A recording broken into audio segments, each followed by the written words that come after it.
Ξεσυχάθηκα πραγματικά, θέλω να σε ξεχάσω. Αφού πλέον σε βλέπω και μου έρχεται να ξεχάσω. Ξύπνα, δες τι παίζει λίγο γύρω σου. Ο κόσμος σε δουλεύει για το σκάτω χαρακτήρα σου. Έχεις φτάσει πιο κάτω κι απ' τον πάτο. Μόνη σου τον έσκαψες στον ίδιο σου το λάκκο. Ειλικρινά, τίποτα δεν θέλω να θυμάμαι.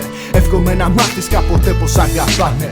Τι θέλω εδώ, θέλω μόνο να σου πω ότι τώρα θα γνωρίσεις έναν άλλο με αυτό. Δεν με νοιάζει καθόλου αν με τα λόγια μου δακρύζεις. Έτσι παλιοψεύτρα να πονέσεις το αξίζεις. Είσαι φθηνή, πιο φθηνή θα πεθάνεις. Έπαιξες μαζί μου, γι' αυτό και τώρα χάνεις. Τώρα δείξε σεβασμό και σκύψε το κεφάλι. Ο κόλος σου ωραίος, μα η καρδιά σου καρναβάλι. Μεγάλωσες και πρέπει να σοβαρευτείς. Να καταλάβεις το πια είσαι, από ψηλά να κατεβείς. Ακεπούσε, όσο αναφορά την ομορφιά σου είναι τόσο ψευτική κι αυτή όπως το make-up σου. Είναι φορές που νιώθω μοναξιά, μα το πρότιμο απ' το να είμαστε μαζί. Στο μυαλό μου δεν υπάρχεις πια, το να μη σε ξαναδώ πλέον έγινε ευχή. Για κάποτε πίστεψες ότι ήσουν λάθος, πέρα απ' τον εγωισμό που κουβαλάς.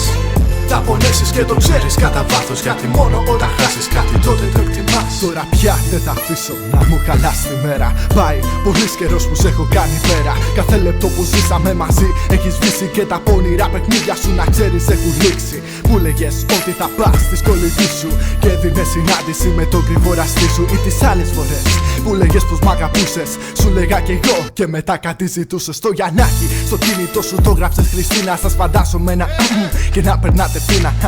Βλέπεις ξύπνησα, χτύπησε η καμπάνα. Τώρα πια κατάλαβα πως είσαι μιας. Δεν θα χαλάσω το στόμα μου, δεν θα βρίσω. Τι να βρίσω, αφού δεν αξίζεις καν να σε πτήσω. Και τώρα πια που είμαι εγώ καλά, όπως λέει και ο Τζαλίτης. Άντε γεια, λοιπόν μικρή, τελειώνω κάπου εδώ. Ένα πράγμα τελευταίο, κοπελίτσα θα σου πω. Μη μου ζητάς να αλλάξω, δεν λυπάμαι που σ' αφήνω. Ανώριμος ήμουν, ανώριμος θα παραμείνω. Είναι φορές που νιώθω μοναξιά, μα το πρότιμο απ' το να είμαστε μαζί. Στο μυαλό μου δεν υπάρχεις πια, το να μη σε ξαναδώ πλέον έγινε ευχή.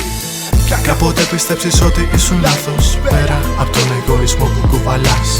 Θα πονέσεις και το ξέρεις κατά βάθος, γιατί μόνο όταν χάσεις κάτι τότε το εκτιμάς.